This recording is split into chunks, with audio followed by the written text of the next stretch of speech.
श्रावण मास महात्म्य के 17वें दिन की कथा लेकर आई हूँ। 17वें दिन की कथा में हम अध्याय 17 के पाठ का श्रवण करेंगे। इसके पहले के प्रथम 16 दिन की कथा के वीडियोस मैंने मेरे चैनल पर बना रखे हैं, जिन्हें आप मेरे चैनल पर जाकर देख सकते हैं और कथा को श्रवण कर सकते हैं। आइए अब देखें श्रावण मास महात्म्य के 17वें अध्याय की कथा। श्रावण मास का महात्म्य स्कंद पुराण के अंतर्गत दिया गया है। इसमें 30 अध्याय होते हैं। मैं आपको 17वां अध्याय बताऊं उसके पहले मैं आपको माँ दुर्गा को प्रसन्न करने के लिए माँ दुर्गा का मंत्र का पाठ बता रही हूँ। तो आइए देखिए दुर्गा मंत्र या दुर्गा साधिके शरण्ये त्र्यंबके गौरी नारायणी नमस्तुते। आइए अब देखिए श्रावण मास महात्म्य अध्याय 17।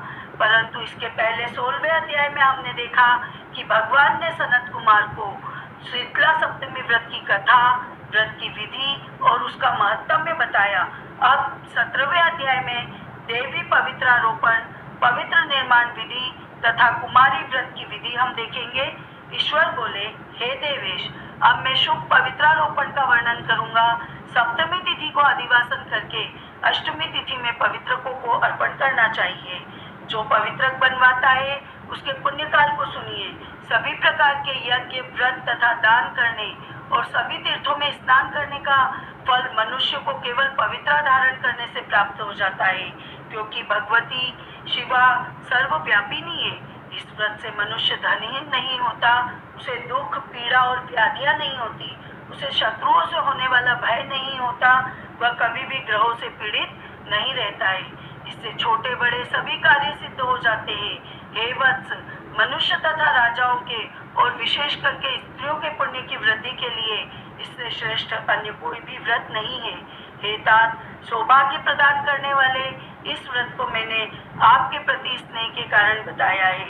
हे ब्रह्मपुत्र, श्रावण मास के शुक्ल पक्ष की सप्तमी तिथि को अधिवासन शंकर के देवी के प्रति उत्तम भक्ति से संपूर्ण मनुष्य सभी सामग्रियों से युक्त होकर सभी पूजा द्रव्यों, गंध, पुष्प, फल, अनेक प्रकार के नैवेद्य तथा वस्त्र धारण आदि से संपादित करके उनकी शुद्धि करे। इसके बाद पंचगव्य का प्राशन कराए, चारों से दिग्बली प्रदान करे तथा अधिवासन करे। तत्पश्चात सदृश वस्त्रों और पत्रों से इस पवित्र को आच्छादित करे। पुनः देवी के उस मूल मंत्र से उसे 100 बार अभिमंत्रित करके सर्व शोभा समन्वित उस पवित्र को देवी के समक्ष स्थापित करे। देवी का मूल मंत्र नहीं पता हो तो जो मंत्र मैंने पहले बताया आप उस मंत्र का भी प्रयोग कर सकते हैं। तत्परांगनाओं के अनेक विध कुशल समूह और गाने बजाने और नाचने की कला में प्रवीण लोगों को देवी के समक्ष स्थापित करे। तत्पश्चात प्रातःकाल विधिवत स्नान करके पुनः बलि प्रदान करे। इसके बाद विधिवत देवी की पूजा करके स्त्रियों तथा द्विजों को भोजन कराए। पहले देवी को पवित्र अर्पण करे और अंत में दक्षिणा प्रदान करे।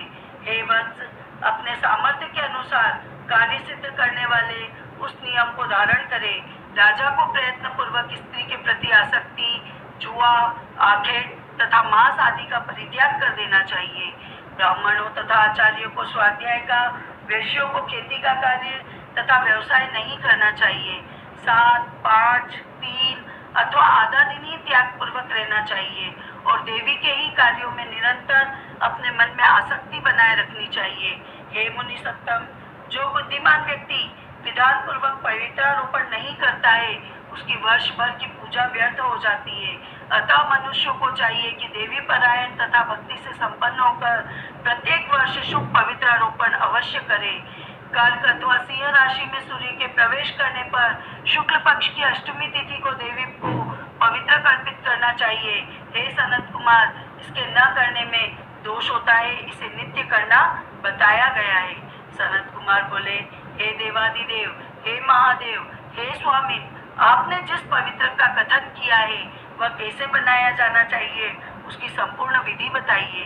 तब ईश्वर बोले, हे सनत कुमार, स्वर्ण, ताम्र, चांदी, रेशमी वस्त्र से निकाले गए कुश, काश के अथवा ब्राह्मणी के द्वारा काटे गए कपास के सूत को तिगुना करके फिर उसका तिगुना करके पवित्र बनाना चाहिए। उनमें 360 तारों का पवित्र उत्तम, 270 तारों का पवित्रक मध्यम कहा गया है और 180 तारों वाले पवित्रक को कनिष्ठ जानना चाहिए।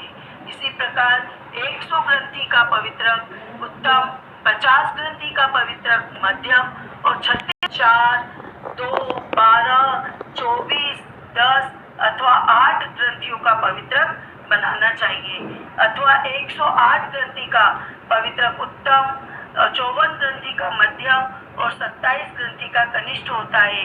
प्रतिमा के घुटने तक लंबा पवित्रक उत्तम, जान तक लंबा पवित्रक मध्यम और नाभि तक लंबा पवित्रक अधम कहा जाता है। पवित्रक की सभी शुभ ग्रंथियों को कुमकुम से रंग दे। इसके बाद अपने समक्ष शुभ सर्वोत्र भद्र मंडल पर देवी का पूजन करके कलश के ऊपर बांस के पात्र में पवित्रकों को रखे। 3 तार वाले पवित्रक में ब्रह्मा, विष्णु तथा शिव का आह्वान करके स्थापित करे। इसके बाद सुनिए, 9 तार के पवित्रक में ओंकार, सोम, समस्त नागों, चंद्रमा, सूर्य, शिव किए जाने वाले देवताओं का वर्णन करूंगा।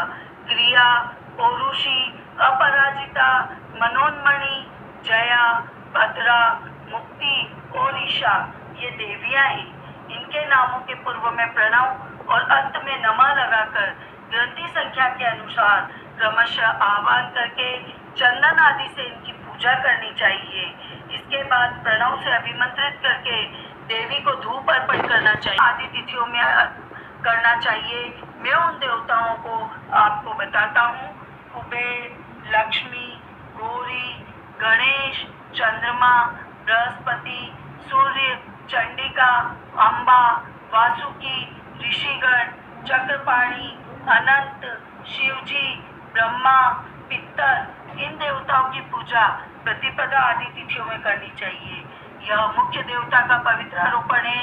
इनके अंग देवता का पवित्र 3 सूत्र का होना चाहिए। ईश्वर बोले, हे विपेंद्र, अब मैं श्रावण मास के दोनों पक्षों की 9वीं तिथि के करणीय कृत्यों को बताऊंगा। इस दिन कुमारी नामक दुर्गा की यथाविधि पूजा करनी चाहिए। दोनों पक्षों को 9वीं की करें। उस दिन कुमारी नामक उन पापनाशिनी दुर्गा चंडिका की चांदी की मूर्ति बनाकर भक्ति पूर्वक सदा उनका अर्चन करें। गंध, चंदन, कनेर के पुष्प, दशांग, धूप और मोदकों से उनका पूजन करें। तत्पश्चात कुमारी कन्या, स्त्रियों और विप्रों को श्रद्धा पूर्वक भोजन कराएं और इसके बाद मौन धारण करके स्वयं बेलपत्र का आहार ग्रहण करें। इस प्रकार जो मनुष्य अत्यंत श्रद्धा के साथ दुर्गा की पूजा करता है वह उस परम स्थान को जाता है जहाँ देव बृहस्पति विद्यमान है। हे विधिनंदन, यह मैंने आपसे 9वीं तिथि का कृत्य कह दिया। यह मनुष्य के सभी पापों को नष्ट करने वाला, सभी संपदाएं प्रदान करने वाला, पुत्र पौत्र आदि उत्पन्न करने वाला और अंत में उन्हें उत्तम गति प्रदान करने वाला है। इति श्री स्कंद पुराण के अंतर्गत ईश्वर सनत कुमार संवाद में श्रावण मास महात्म्य में अष्टमी तिथि को देवी पवित्रारोपण नामक 17वां अध्याय संपूर्ण।